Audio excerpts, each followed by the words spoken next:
sekalian, Assalamualaikum warahmatullahi wabarakatuh. Waalaikumsalam warahmatullahi wabarakatuh. Ya, sebelum kita masuk ke mata pelajaran pada hari ini, sebelum itu mari kita semua membaca doa sesuai kepercayaan masing-masing. Doa dimulai.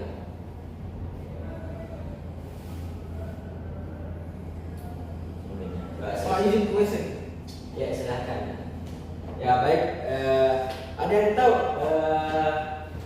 materi pada pertemuan kalian ini? Iya. Apa itu? Terbalik ini Pak, bukan begini cara penulisannya Pak. Apa? Dia keselamatan dulu. Ayo, lanjut. Apa tadi materi pada hari ini? Dia harusnya keselamatan dan kesehatan kerja, bukan kesehatan dan Iya. keselamatan. Sunnah yang paling dapat merincu. Ulang. Iya.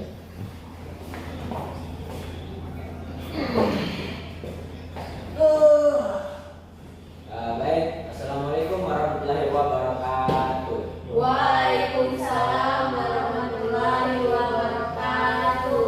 Ya, baik teman-teman sekalian, pada pertemuan kali ini kita akan belajar tentang kesehatan keselamatan kerja, yaitu K3.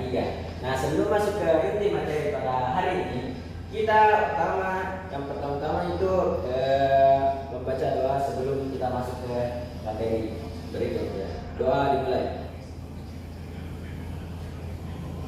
Ya, doa selesai. Nah, murid-murid sekalian, ada yang tahu apa itu kesehatan keselamatan kerja?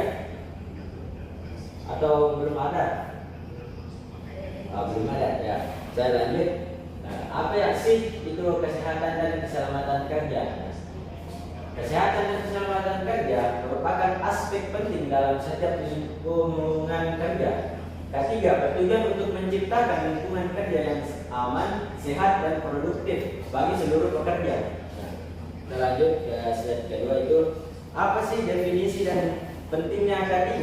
Nah, adapun kesehatan kerja yaitu adalah mencakup aspek fisik, mental, dan sosial pekerja. Adapun poin-poinnya yaitu 2 poin, mencegah penyakit dan cedera akibat kerja. Poin kedua itu meningkatkan kesejahteraan pekerja. Nah, yang kedua itu, yang ketiga itu menjamin lingkungan kerja yang aman, dan keempat itu menerapkan prosedur keselamatan yang tepat. Kita lanjut ke slide berikutnya, yaitu peraturan dan regulasi terkait K3. Adapun peraturan pemerintah, yaitu peraturan pemerintah mengatur standar keselamatan kerja minimum yang harus dipenuhi oleh setiap perusahaan. Dan yang kedua itu peraturan menteri. Peraturan menteri itu memberikan pedoman lebih spesifik terkait aspek-aspek K3 di berbagai sektor industri. Adapun SNN yaitu Standar Nasional Indonesia. SNI memberikan panduan teknis dan persyaratan untuk peralatan sistem dan praktik K3. Kita lanjut ke slide berikutnya. Adapun identifikasi bahaya di tempat kerja. Yang pertama itu pengamatan, perhatikan lingkungan kerja secara detail.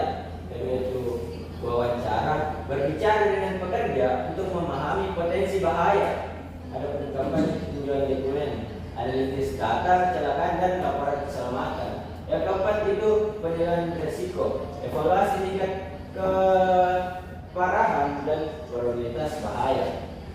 Nah, untuk selanjutnya, apakah ada murid-murid yang ingin bertanya sebelum kita lanjut atau tidak ada? Kalau tidak ada, saya lanjut. Kalau ada, silahkan bertanya. Nah, Tidak ada Pak. oh ya, saya lanjut.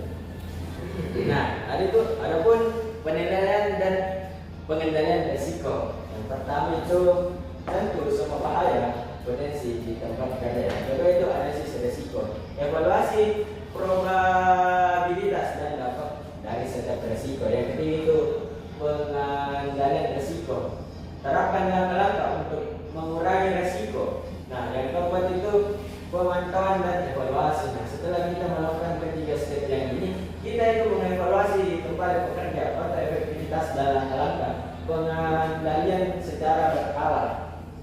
Nah, kita lanjut lagi slide berikutnya. Nah, adapun piramid pengembangan budaya ketiga di organisasi, yaitu yang pertama yang paling atas itu komitmen pimpinan. Nah, pimpinan itu harus memimpin dengan contoh dan mendorong partisipasi. Nah, yang kedua itu komunikasi dan edukasi, membangun pemahaman bersama tentang pentingnya ketiga. Adapun yang ketiga, aspirasi karyawan, libatkan semua karyawan dalam identifikasi bahaya dan solusi. Dan yang keempat itu setelah kita melakukan ketiga step itu, kita kembali mengevaluasi pekerja bagaimana tujuan dan perbaiki program ketiga secara berkala. Slide selanjutnya itu peran dan tanggung jawab pemangku kepentingan. Nah, adapun yang pertama itu manajemen, membuat kebijakan ketiga, menyediakan sumber daya yang memastikan implementasi. Yang kedua itu supervisor, melakukan pengawasan ketiga, memberikan pelatihan dan ketindaklanjutan. Yang ketiga itu bekerja itu memahami dan memantau aturan ketiga, melaporkan bahaya dan berpartisipasi aktif. Dan yang keempat itu tenaga ahli ketiga, kita memberikan saran teknis dan melakukan penilaian risiko dan membantu implementasi program ketiga. Nah, adapun implementasi ketiga yang efektif, yaitu kita memulai perencanaan, buat rencana ketiga yang komprehensif dan mencakup semua aspek. Dan yang kedua itu pelatihan.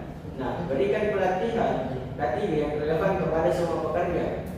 Yang ketiga itu pemantauan secara rutin pelaksanaan program ketiga. Yang keempat itu evaluasi. Nah, setelah melakukan ketiga step ini kita mengevaluasi kembali pekerja apa yang sudah dilakukan. Nah, sekian materi dari pertemuan ini. Sempat ada murid yang ingin bertanya, silahkan. Kalau yang tidak dipahami silahkan bertanya. Bagaimana murid-murid? Ada yang ingin ditanyakan dari materi yang saya bawakan tadi? Kalau tidak ada, saya tutup pertemuan pada kali ini. Ya, mungkin murid-murid sekalian sudah memahami materi yang saya bawakan, karena ketiga itu mencakup kesehatan keselamatan kerja, yang itu mungkin bisa menjadi landasan utama murid-murid sekalian ketika melakukan pekerjaan lab di laboratorium. Bagaimana standar ketiganya, apa-apa yang dipersiapkan, dan apa-apa yang harus kita lakukan ketika mengalami kecelakaan kerja. Nah, sekian dari pertemuan kali ini. Assalamualaikum warahmatullahi wabarakatuh. Waalaikumsalam.